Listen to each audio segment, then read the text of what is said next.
Peace, peace, peace. I am Phillip Roundtree, and you are tuned into the March 9th edition of Rhetorically Speaking.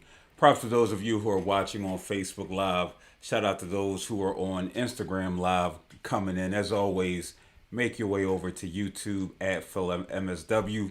And props to everyone who is watching on YouTube. Again, we got this monetization goal that we hope to get to in about 40 to 50 years. Make sure you hit that subscribe button. Make sure you hit the like button and share button, because I heard that messes up the algorithm, so then your stuff gets seen by more people. So listen, we got a dope show on tap for you tonight. We're going to be talking rest in peace Biggie. Today is the 24th anniversary of the murder, not the passing away, but the murder of the notorious B.I.G., Christopher Wallace. We're also going to be discussing Coming to America. Listen, I seen how y'all been giving it up on social media about Coming to America. We're going to talk about it. And last but not least, listen, I don't even want to talk about it.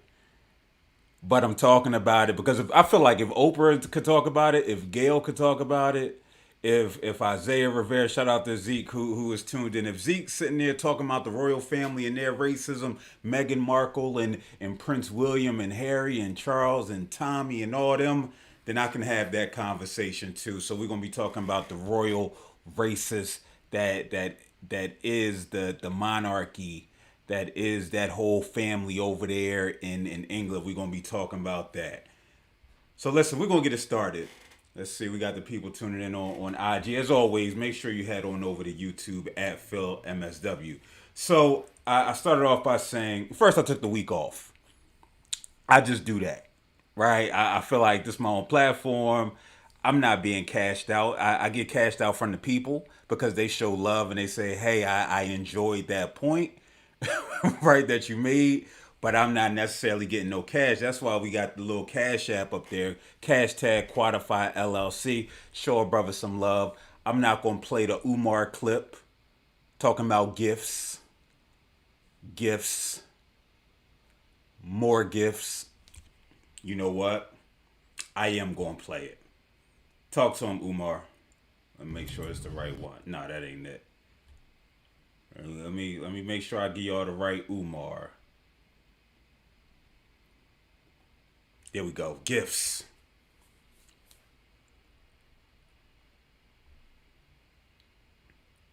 Donations. And I had it muted. Gifts. I had the new Gifts. Umar muted, so maybe that's Gifts. a sign. Maybe I shouldn't be playing Umar on here. Maybe More gifts. I'm a little More past gifts. that. I still think you're right though. Red Lobster gift cards. I appreciate it. Shout out to Jerv tuned in. So listen, send gifts, hashtag Quantify LLC. So we're gonna start with this Biggie conversation, right? The greatest rapper of all time died on March 9th. I picked this picture of Big in particular because Big is smiling, right? And rarely do we get to see black men, I was about to say of a certain status, but just black men in general smile. And so it's important that we showcase this, right? Because we do experience black boy joy. So I was like, I saw all these pictures with Big with the meme mug, the Philly meme mug, even though he's from New York, but it's a whole East Coast thing. So I'm like, let me get a picture of Big smiling. Listen, it's been 24 years since Big was murdered. And again, I say murdered. I've been listening to this is one of those days where we celebrate Big, right? We celebrate his music, no matter how unhealthy and toxic it is 24 years later. But we listen to him, we blasting Get Money, we blasting all these songs. And I was listening to a lot of radio hosts today say that Big passed away. Big passed away 24 years ago. And yeah, Big passed away 24 years ago. But I think it's important that we highlight, and because language matters. Big was murdered 24 years ago. Christopher Wallace, matter of fact, not even Big. Christopher Wallace was murdered 24 years ago, and it remains unsolved like so many murders of black and brown folk. Right? Christopher Wallace was assassinated 24 years ago.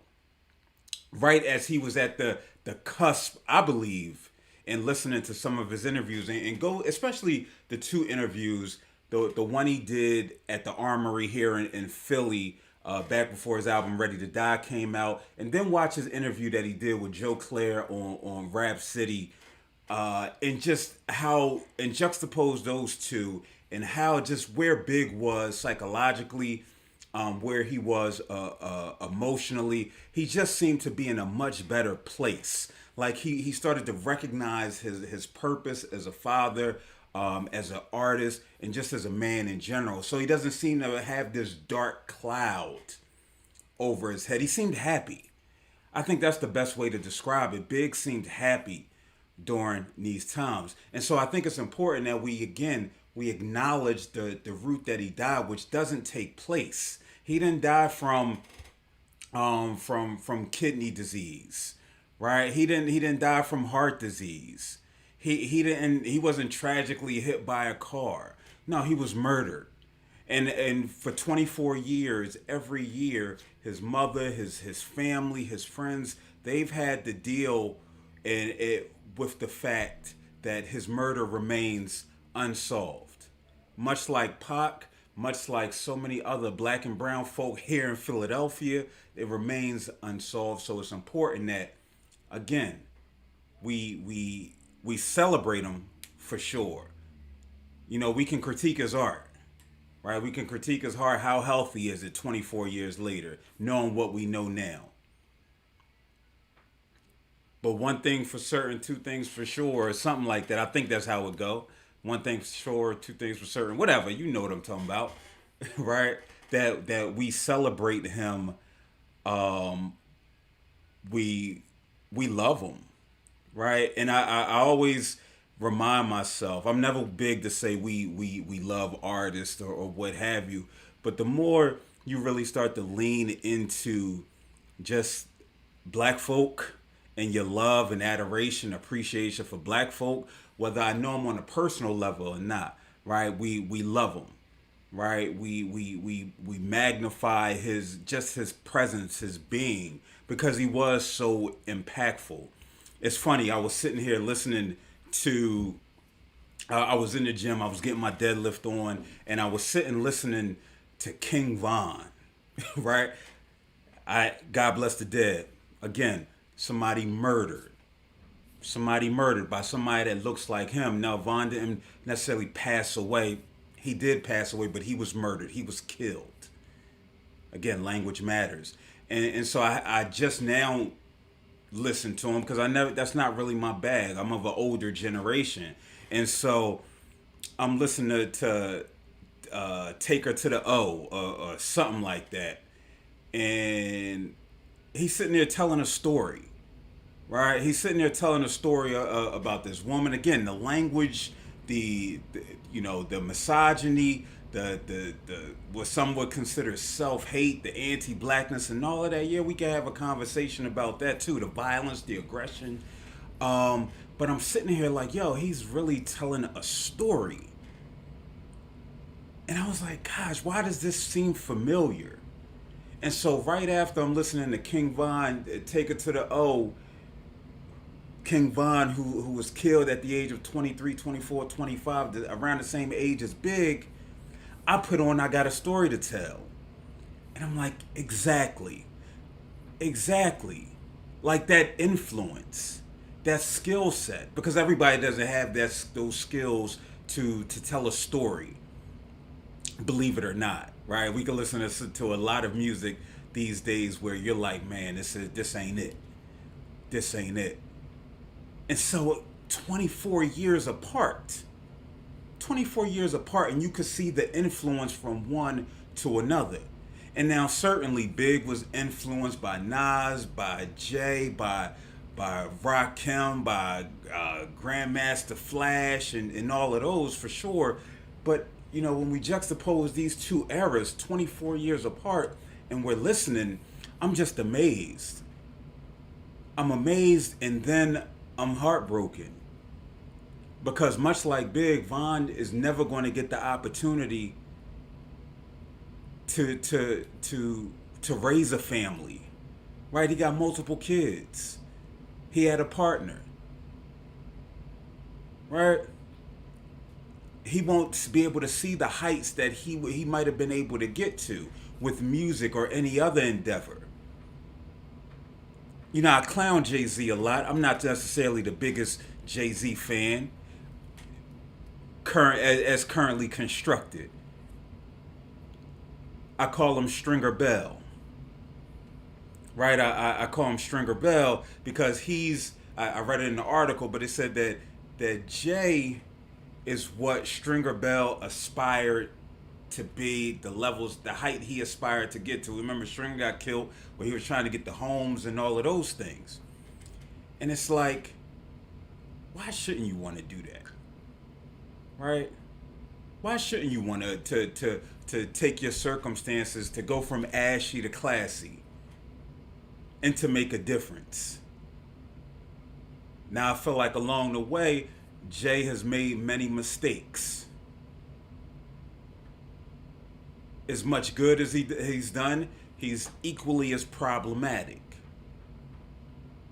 Same thing he said to Nas. Is it Uchiwali or is it one mic? Many people can say that about the moves that he continues to make, even present day. But again, Von, much like Big, will never get that opportunity to manifest what it is that they potentially saw for themselves, if they even saw for themselves in general, right? We remember that interview where Big like, yo, I think somebody tried to kill me, right? Lean back like that, like he paranoid. Hence the reason why I have that picture there, suicidal thought. Shout out to Justin Wildington, the artist, Philly's own. It's like a form of suicide when you can't picture yourself making it past a certain age. You can't envision yourself being 30. For whatever reason, nobody's around you is in their 30s. The crime rate, the violence that's taking place in your community, the health issues that run in your family. So you're truly only able to live for the day. That is a form of passive suicidal ideation, where you don't care what happens to you. Because anybody in a healthy mental mind state, they care. For a long time, one of my goals was to make it past the age of 24. Because much like Big, much like Pop, my brother died at 24. And I was like, yo, if I could just get to 24, I'll feel like a weight is off my shoulders. Now here I am at 37. And I'm still nervous. Why? Because the average age of death for a black man in Philadelphia is 67. And so I'm like, man, now I just got to make it to 67. You see folk like John Singleton dying from strokes. You see Chadwick Boseman, God bless the dead, dying from cancer. It makes it difficult to be able to see the forest, but for the trees. Hence the reason why when we talk about gun violence, the same thing that took Big's life, we talk about resources. We need resources. What's the resource that's going to make a young brother say, yo, I care about my life at 16 to the point where I want to see 28? I bet if we're having these types of conversations, we'll see, especially with those who are involved in any type of violence, period, number one, but in particular gun violence, what they envision for their life or lack thereof. And so how do you change that? And that's just not necessarily a community thing. in a sense of an actual community like a neighborhood, but it is a community thing. Especially when we talking about black boys, black men, black girls, black women, black persons, black bodies. And so yeah, we celebrate big. But I think we get lost in the fact that he was 24 when he was murdered. You know, I watched the documentary on Netflix. And it's kind of conflicted as to whether I was going to discuss that or not. Um, I was disappointed with the Netflix documentary. I got a story to tell. Why? Number one, because Puff was involved, and we know that Puff is only going to allow but so much to be included in a documentary because it make him appear a certain way. He wants to make sure that he shows his man, Biggie, Christopher Wallace, in a certain light. So it's not like we learned new information for real, even though we did learn a little bit. So my main takeaways from it was that first, D-Rock, he had a Ready to Live shirt. I thought that was so profound, especially for somebody like him and those other brothers with whom grew up with Big, who are still alive. Because they too probably couldn't see past a certain age. And now here D-Rock is in his late 40s, early 50s probably. And he's still talking about his purpose and understanding what his purpose is. And it was tragic to watch. You see some of these other brothers, you see their appearance, right? We see it a lot, especially with you know, with older brothers in particular, older men, where it's like they dress from a certain era, and that doesn't change. And so my hypothesis is that was the apex of their life. That one year in '96 when we on tour with Big, that was the highlight of my life. And so whether consciously or unconsciously, I need to hold on to that. Because otherwise, what will I have left? It's sort of like Jalen Rose and his hairline, right? And why he keep getting the Beijings. He's still trying to hold on for dear life. He's squeezing it. You know what I'm talking about? And again, this is another conversation which all talks about just purpose, age expectancy, self-actualization. I didn't think they went deep enough into who Biggie was in his childhood. I left feeling like I still don't necessarily understand him or quote unquote know him as much as I can know him. Tell me more about what took place in Jamaica with his grandmother, with his uncle. Tell me more. I thought having that jazz musician who was on tour with all these amazing great jazz legends, him taking Biggie in, showing him different instruments, and then pinpointing, listen, how Big raps, like that type of cadence, that drum pattern, that came from us doing some jazz stuff. And then they played a video of Big rapping. And I'm like, yo, this is the type of stuff that we need to hear about, that we need to see about when it comes to Biggie. Understanding more about what was taking place in school. And maybe it's just the therapist in me, right? Who always wants to go even layers deeper. Because I think it's there. Highlighting his mother Valletta a little bit more. And that journey through cancer. It's just like, yo, she had cancer. all right, you know what I mean, I gotta do me. I don't feel like we got to understand truly about the social emotional aspects of Big. But again, it's an hour and 30-minute documentary by Puff. Maybe at some point I'll make the unauthorized the unauthorized documentary of Big. Kali says just the human in you. Yeah, right. I mean, some people said it was great. You know, and we're gonna get into what people say is great when it comes to that coming to America. But yeah, for me, I felt like I didn't necessarily learn that much more about this bigger than life figure. Because we forget he had like a 3 year stretch of where he was literally bigger than life. This is MTV. This is BET.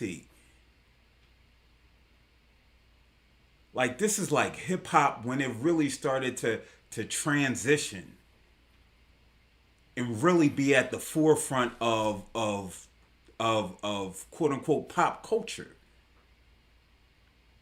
And I feel like it's just the mark was missed with that. But listen, it's 24 years. Right? 24 years. God bless the dead Christopher Wallace who was murdered 24 years ago to the day.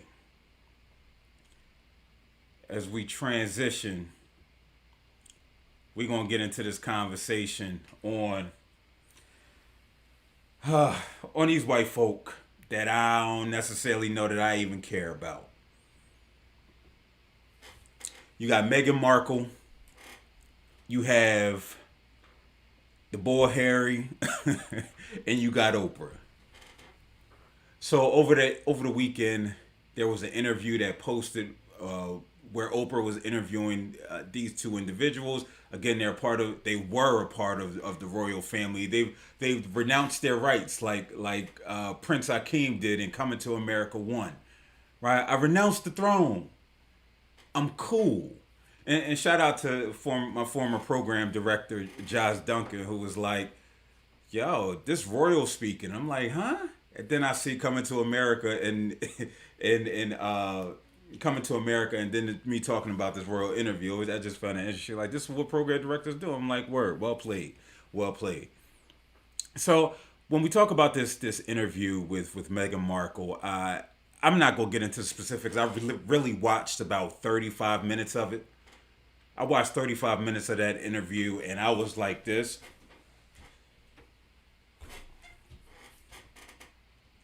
Because I'm like, I don't care about these people. I don't care about these white people right over in England who I'm I'm still shocked and surprised that Americans especially why we care so much about what's taking place across the pond with this antiquated monarchy, this royal family. Um, why we even care? Why we even care? And I still haven't necessarily gotten the answer to it. I see people talking about and because one of the key themes that came up was this idea of racism. And boy, was it racism. We know Meghan Markle is biracial. She has a black mother and I believe a white father. Uh, and she's the first biracial um, person to marry into the family or be a part of that family. Their son Archie, the first biracial child in the family. But again, are they really? Because if we know about monarchies, right? We know about kings and queens and settling royal oaths like Prince Hakeem. There's some other little Negroes roaming around the streets of England who got some of that royal blood in them. Thomas Jefferson wasn't the only one raping black women. Hey, I ain't saying that though. You ain't heard what Miss Bill Nita said. You ain't hear that from me. You know what I mean? You ain't hear that from me. But I was just shocked, and in particular with the social media firestorm that came from these reports. that there was racism in the royal family expressed towards Meghan and towards her then unborn son. Because there were reports saying that somebody within the royal family said they're concerned about the complexion of Archie. That's racist as hell, right? Hey, listen, we're concerned, right? We're concerned. Whenever somebody's like concerned, there's usually like an ism attached to it, right? But I'm shocked that people are surprised because if you pick up a history book, we know how these royal families been giving it up throughout the course of centuries. They're racist entities, right? They're racist entities. You know, they have a history of like imperial conquest. And so why are we shocked that Queen Elizabeth, or what's the old head boy, Prince Charles, who Diana loved, and then she wanted to turn up and she was murdered / killed, depending on what documentary you watch. So we knew who they were before they got here. But yet we still watching it. But why? Because we just in this world in general, we love celebrity. Right? We love celebrity. We love gossip. We love salacious shit. I don't give what Meghan Markle and them doing. I don't care what she was doing. If she was a card flipping girl on the show, if she was a waitress, I don't care. That's cool. Live your life. Y'all do y'all. And so for this to be an hour and a half prime time special over here, I'm just like, yo, what are we doing? Right? Like, what are we doing out here in these streets? Shout out to my roommate who just came in.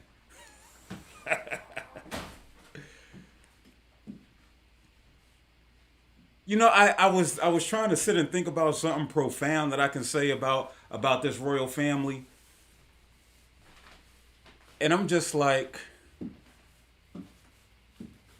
that's how you feeling, so you just gonna walk through? Shout out to you. How was your day? Cool. So yeah, I'm just thrown off. I don't care about these people.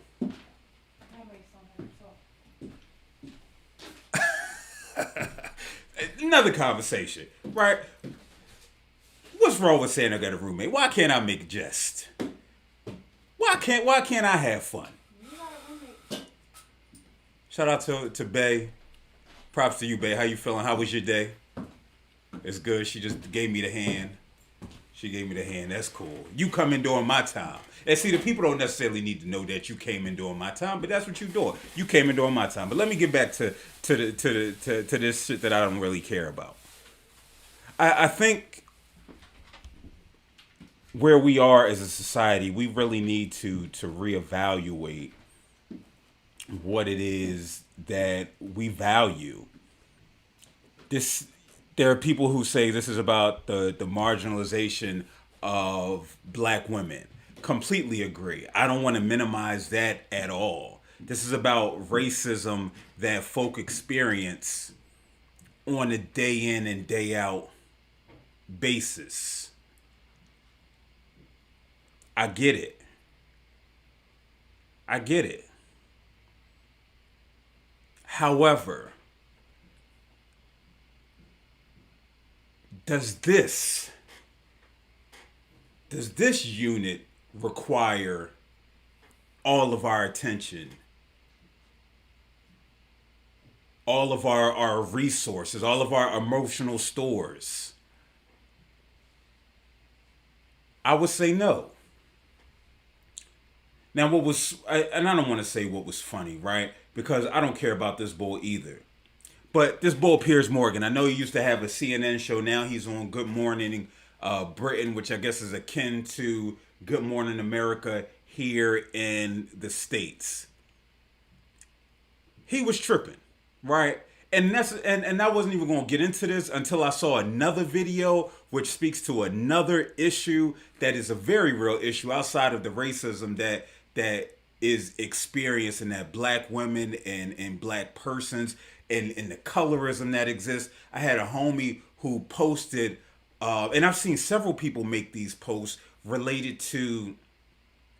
I can only imagine if Prince Harry brought home a black, like an actual black woman, and I was taken aback, and I was just going to be a bystander and keep scrolling, but because I consider him a homie, I had to go on his post and say, "Yo, you got to change that." Like, why? Because she's of a lighter hue. Does that not make her a black woman? Now, even though I understood the point that you were making, right? That's still colorist.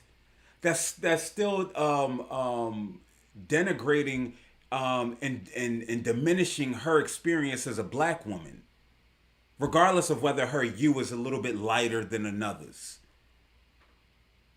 You see, amazing. Imagine if baby Archie looked like Michael Blackson. What the response would be. Again, we get it. It's just lame jokes. Super lame.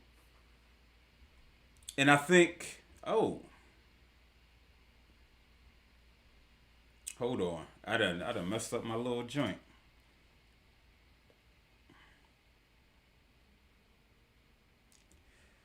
Just bear with me. My little Zoom went out. Not sure why. Let me see.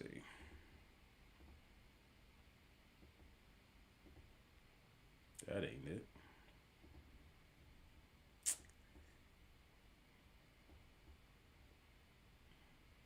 All right, bear with me for 1 second.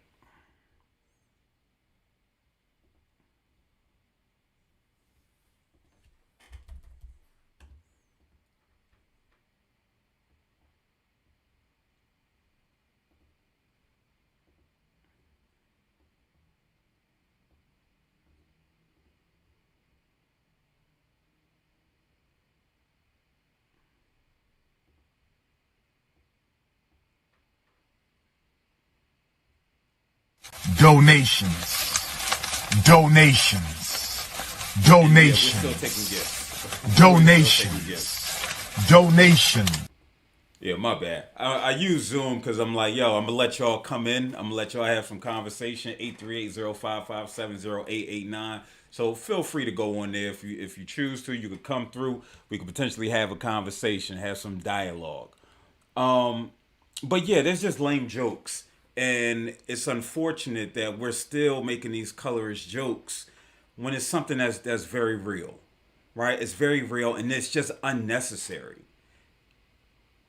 It just distracts. Like I think I don't know if we're past that stage where say something's distracting us from what's happening, but that distracts us. Even though that's part of the main problem, right? This racism and this internalized racism that exists. And I was talking about Piers Morgan. And so this was Piers between yesterday and today on his show. And I understand that you don't like Meghan Markle. You've made it so clear a number of times on this programme. A number of times. And I understand that you've got a personal relationship with Meghan Markle, or had one, and she cut you off. She's entitled to cut you off if she wants to. Has she said anything about you since she cut you off? I don't think she has, but yet you continue to trash her. OK, I'm done with this. No. Sorry, no. Sorry. So, do you know what? That's pathetic. You can trash me, maybe not my No. See you later. I'm being... And so that was Piers getting up and walking off. Subsequently, he resigned, and the TV station took his resignation and said, listen, we have nothing else to say. Because the way it made it seem, like, yo, we sick of you anyway. Get you up out of here. But this is what happens when you have white folk who have an agenda, and their agenda is to promote racism, to promote misogyny, to promote misandry, to promote misogynoir, right? Like, when they can't get their agenda across, they quiver up and they get up and they walk away and they resign. because they're not used to being challenged. And other white folk are not going to stand up there and necessarily challenge them in a way that they need to be. And so salute to that brother who got up all up in his mittens and said, nah, that's not it. Like, she cut you off. And I'm sitting there like, dang, what they was homies? They must have been friends. Was they friends? They just cut you off? Like, did she said ghosted? I know ghosted is usually related to something intimate, right? And then I came across another clip. Teenies and a couple of pints. We got on brilliantly.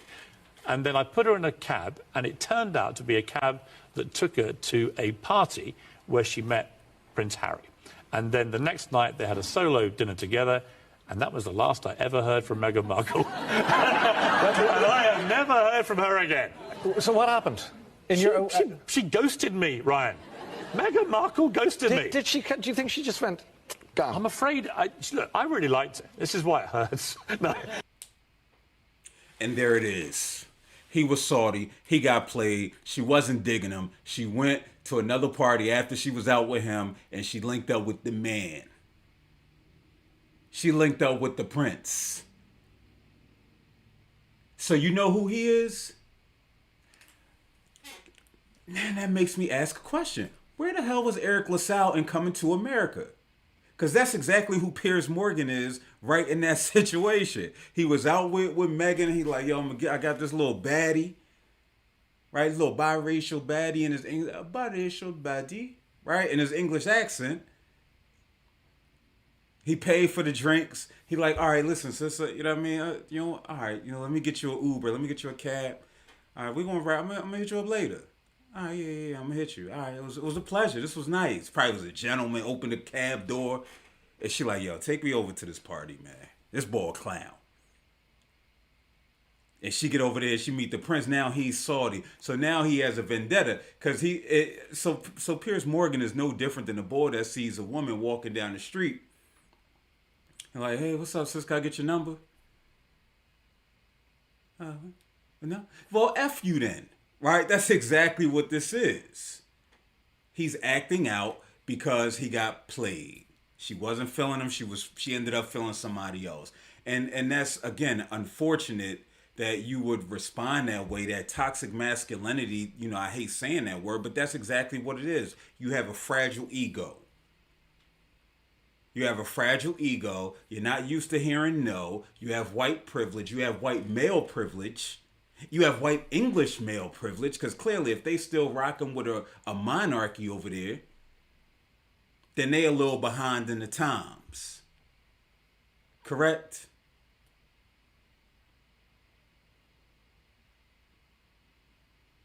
And so he looks like a fool. He looks like a fool. So listen, I was going to do Coming to America today. But it's an aspect of it that I really want to talk about. And I want to give it its just due. So I'm going to call it a night, right? But I will be back tomorrow for sure, so I can have this Coming to America conversation. And listen, I'd love for you to come through and have this conversation via the Zoom link, right? So that's tomorrow at 7 p.m. Until tomorrow. Peace.